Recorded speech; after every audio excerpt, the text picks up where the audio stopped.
शुक्रन या रब्बी शुक्रन।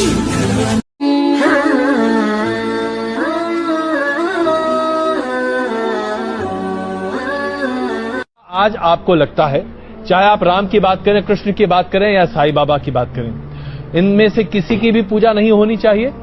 ईश्वर की प्रतिमा, परमात्मा की प्रतिमा बता करके वो साईं की मूर्ति की करें तो बहुत ही गंदा, गलत है। और राम और कृष्ण की भी करें तो ये राम और कृष्ण के साथ भी अन्याय है।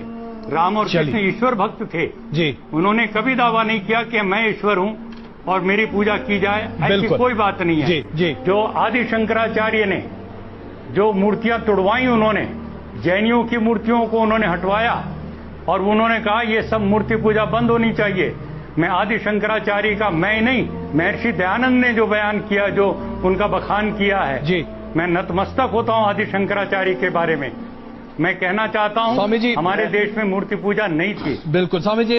मैं कहना चाहता हूं इस बहन के हवाले से कि आप दिगर मज़ाहिब का मुताला कीजिए, चाहे बाइबल का, चाहे वेद का, चाहे भगवत गीता का, चाहे कुरान का, और आपको पता लगेगा कि सारे मजहबी किताब कहते हैं कि खुदा एक है और उस खुदा के अलावा कोई माबूद नहीं। मैं आपसे पूछना चाहता हूं कि अगर आप पढ़ेंगे आपके वेद, जो मैं कह चुका हूं, उसमें भी साफ तौर से जिक्र आता है कि खुदा एक है और बुत परस्ती गलत है। जैसे मैंने कहा श्वेता उपनिषद में अध्याय नंबर 4 श्लोका नंबर 19, यजुर्वेद अध्याय नंबर 32 श्लोका नंबर 3 में लिखा है, न तस्य प्रतिमा अस्ति।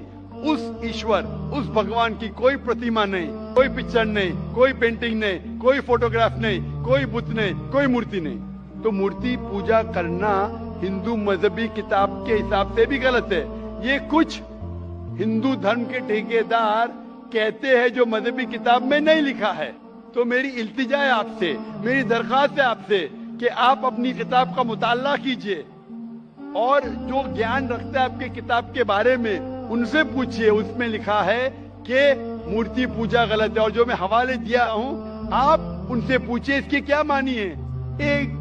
एक मुसलमान कह रहा था, पतला सा, टोपी पहने हुए, दाढ़ी रखे हुए, कि मूर्ति पूजा गलत है। लिखा है श्वेता उपनिषद अध्याय नंबर 4 श्लोका नंबर 19 में।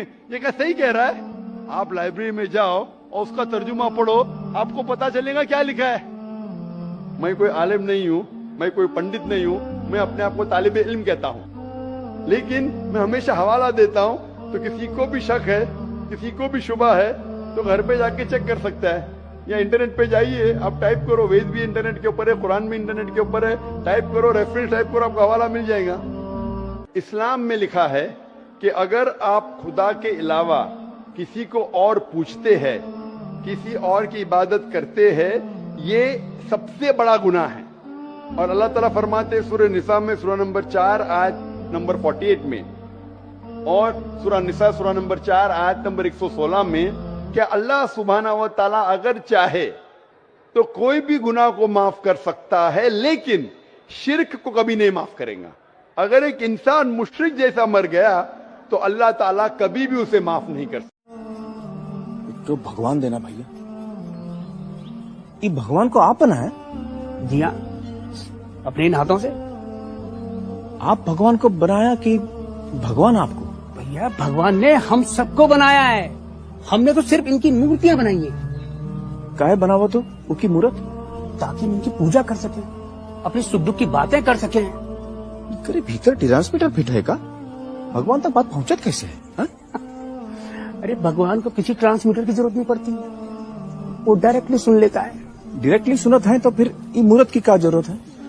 अरे क्या करूं इसका यार, धंधा बंद करवाएगा।